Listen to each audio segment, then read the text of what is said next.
Albert Einstein, the wild hair, the wrinkled clothes, the man who gave us the theory of relativity and couldn't be bothered with socks. He's remembered as the greatest mind of the 20th century, a symbol of pure genius. But behind the chalkboard equations and Nobel Prizes was a guy who loved long walks, forgot to comb his hair, and played the violin like it held the secrets of the universe. He changed physics forever, but how did he spend an ordinary Tuesday? What did Albert Einstein actually do all day? Albert Einstein didn't just look smart. He looked like a man who had no idea what day it was and didn't really mind. His white, messy hair never brushed. His clothes, they didn't match. And socks, he didn't wear them. Einstein said socks were useless because they always get holes in them. At Princeton, people knew him not just for his big ideas, but for his daily walks in loose pants, a wrinkled gray suit, and soft slippers, sometimes even without shoes. His clothes never changed. He owned many copies of the same suit, so he wouldn't waste time choosing what to wear. He had more important things to think about, like how time works. Einstein didn't act weird to be funny. He just liked to keep life simple. From mess, find peace, he once said. That idea showed up in his science and in his hair. Some people thought he was shy or didn't like others. That wasn't true. He liked jokes, answered letters from kids, and once stuck his tongue out at photographers after a long day, creating one of the most famous photos of all time. He didn't care about looks, and he didn't want to be treated like a hero. To punish me for not liking rules, he once said, life made me a rule maker. Behind the wild hair and silly smile was a man with a sharp mind and a daily routine that didn't follow any schedule. But before he could start thinking about space and time, Einstein needed a good night's sleep. If being smart was measured by how long you sleep, Einstein would still be a genius. He slept at least 10 hours every night, much more than most people. And if he could take a nap during the day, even better. He believed sleep wasn't just good for the body, it helped his brain work better.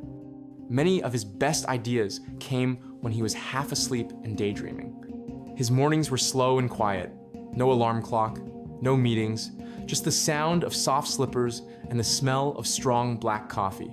Hot, simple, and enjoyed in silence. Einstein didn't care much about breakfast. Sometimes he had toast, sometimes fruit, often nothing at all. His mind wasn't on food, he was already thinking about big ideas like space and light. Sometimes he'd mumble strange thoughts out loud before even getting dressed. He liked to smoke his pipe in the morning. He said it helped him relax and think clearly. The school where he worked later banned smoking. Einstein ignored the rule. Even in these quiet hours, his mind was busy. He would sit by the window or walk around the room, lost in thought. No notes, no books, no board, just thinking. His friends didn't visit him early in the day, not because he was rude, but because he wasn't really awake yet. He was still somewhere in his own world. Einstein never rushed into the day. He let it slowly appear, like sunlight coming through a curtain. Because when your brain is busy bending space and time, you don't start your day in a hurry. Einstein didn't travel to work in a car or bus. He walked there slowly and quietly. Most days, after his lazy morning routine, he would go out for a walk. He walked alone, with his hands behind his back, a pipe in his mouth, and his mind full of thoughts. In the town of Princeton, people often saw him walking around. Students, teachers, and neighbors would spot him moving slowly, like a man trying to remember something very far away. He didn't walk to get exercise, he walked to think. Einstein believed that walking helped him solve problems. When his feet moved, so did his ideas. He often carried small pieces of paper or talked to himself in German, writing things down as ideas came. Sometimes, he forgot he was even outside. Once, he walked into a classroom, still wearing his bathrobe. People who saw him thought he was lost. And in a way, he was but on purpose. He wasn't in a hurry. He had no schedule, no meetings. Just time, open space, and a brain that never wanted to sit still. Being alone is hard when you're young, he once said, but it becomes nice when you're older. Sometimes he walked with a friend or another teacher, but the talk had to keep up with his fast brain. He liked quiet better. Now and then, he'd stop in the middle of the street to explain his ideas about time and light to anyone walking with him. And sometimes, he didn't go anywhere at all. He just walked in circles around his street, around his thoughts, until something made sense. For Einstein, walking wasn't a break. It was part of the work. Einstein's office didn't look like a clean science lab. It looked like a paper explosion had gone off. His room at the Institute for Advanced Study in Princeton was small and dark, with piles of papers, letters, notebooks, and chalkboards everywhere. Coffee stains marked many of the pages. The floor was covered with papers, and the books on his shelves leaned over like they were too tired to stand up. There was no clear order except inside his head. "If a messy desk means a messy mind," he once said, "then what does an empty desk mean?" Einstein didn't work from 9 to 5. He worked when he felt like it, sometimes all day, sometimes not at all. Some days, he'd sit for hours, smoking his pipe and staring at numbers. Other days, he filled pages with drawings, questions, and strange symbols that only he understood. His tools were simple: paper, pencil, chalkboard, pipe. He didn't care about always being right. What he really wanted was to understand. A problem might stay in his mind for weeks, months, or even years. He would try over and over, always looking for a better way to explain it. Sometimes he just sat still and thought. To other people, it looked like he was daydreaming, but in that messy room, he was rebuilding how the universe works. He didn't like rules, skipped meetings, and avoided school events when he could. People would knock on his door and hear nothing but silence and maybe the smell of pipe smoke. Einstein wasn't trying to hide. He was just busy figuring out how space and gravity play together. No big deal. When Einstein finally took time to eat, usually in the early afternoon, food was more of a chore than something fun. He didn't love food. He didn't even think about it much. He often forgot to eat.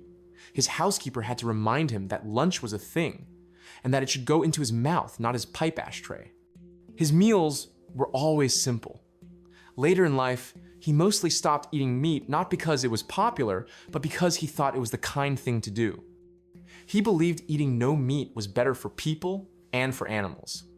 His lunch might be just eggs, fruit, bread, and tea. Nothing big, nothing fancy. He didn't like heavy food. No thick sauces, no strong spices, no long list of ingredients, just plain food. One story says he once sat and stirred a bowl of soup for 10 minutes, lost in thought, and never even took a bite. "How we eat affects how we live," he once said, and then probably forgot to eat again. Like most things in Einstein's day, lunch didn't happen on a schedule. If he was thinking deeply, food could wait.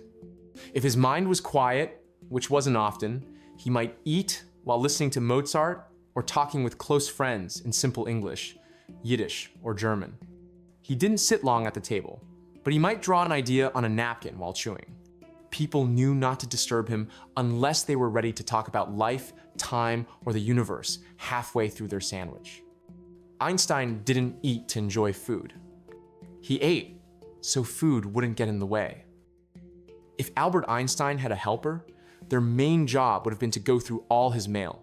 By the 1930s, Einstein wasn't just known in science, he was known everywhere.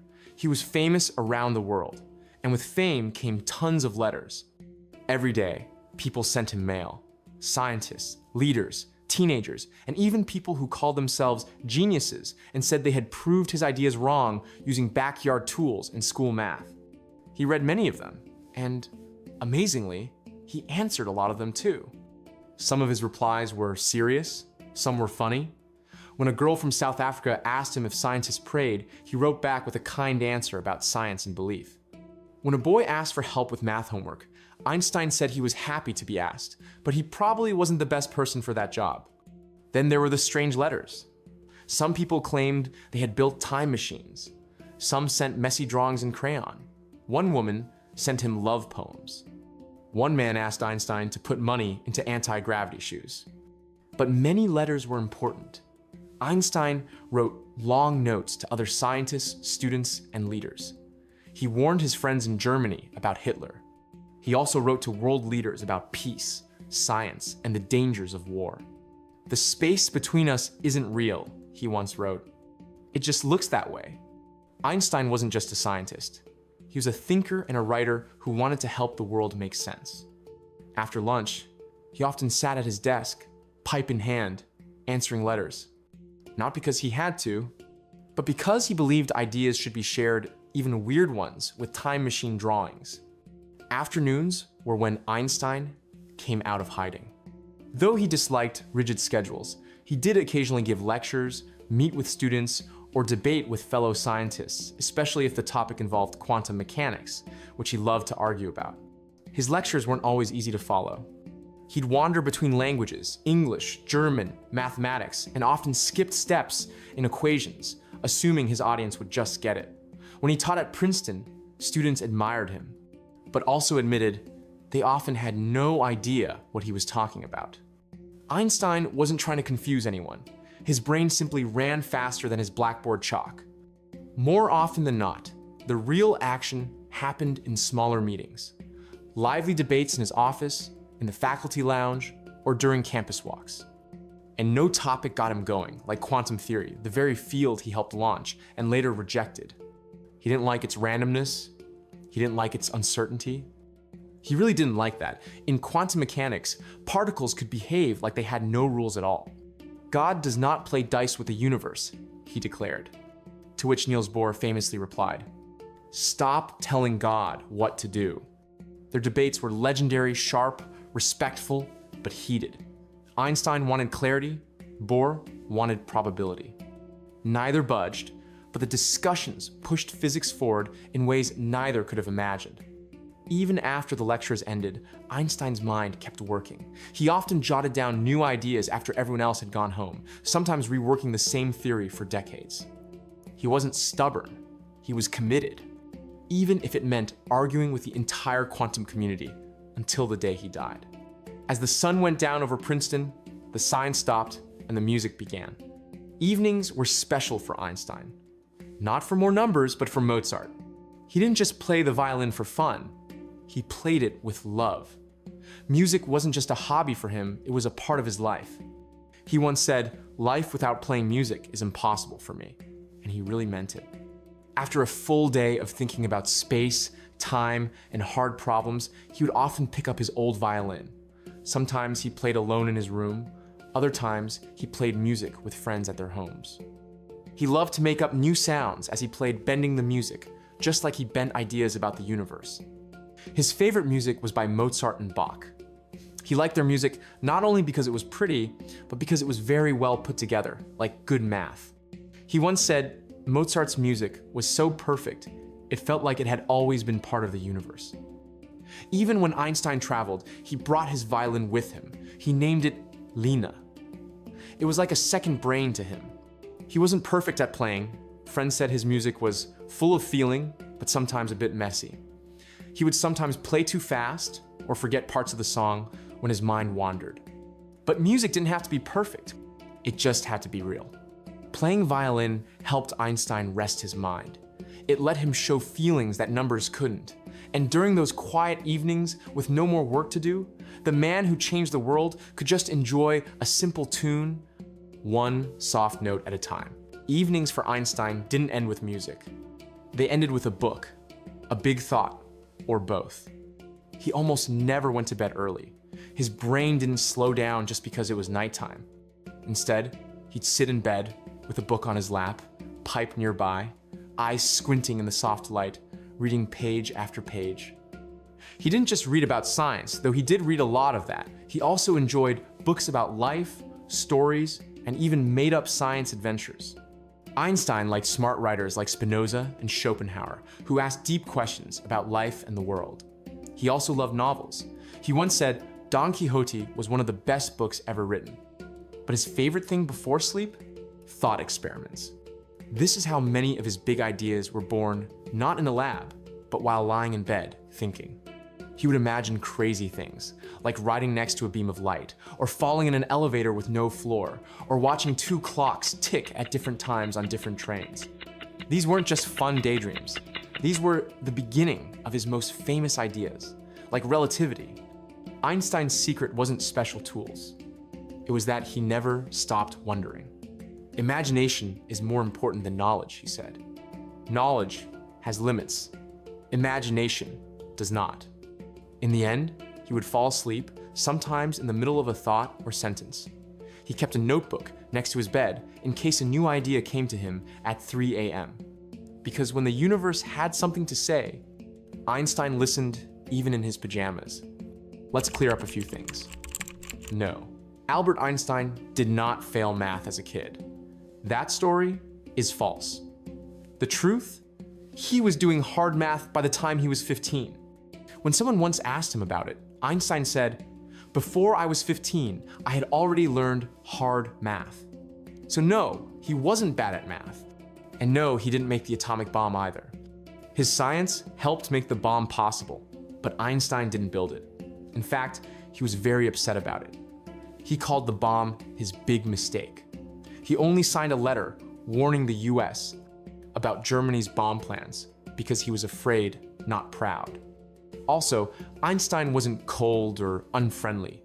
He cared deeply about people, helped with big world problems, and had a sharp sense of humor. When someone asked him what it felt like to be famous, he said, "It's strange to be known by everyone and still feel lonely." When a student said they were bad at math, Einstein joked, "Don't worry, my problems with math are even worse." And the wild hair? Yes, it was real. He didn't style it. That's just what happens when you think about space and time before breakfast. He wasn't a monk either. He had a complicated life, 2 marriages, family troubles. He was smart, yes, but also very human. That's what matters most. Einstein didn't live like a superhero. He wore slippers, missed meetings, played music, answered letters from kids, and dreamed of riding light beams. He didn't just change science. He made it feel human. Einstein was more than a genius. He was human, curious, and kind of weird in the best way. What would you ask him if you had one chance? Comment below. And if you like this, give it a thumbs up and subscribe for more true stories that feel personal. Thanks for watching.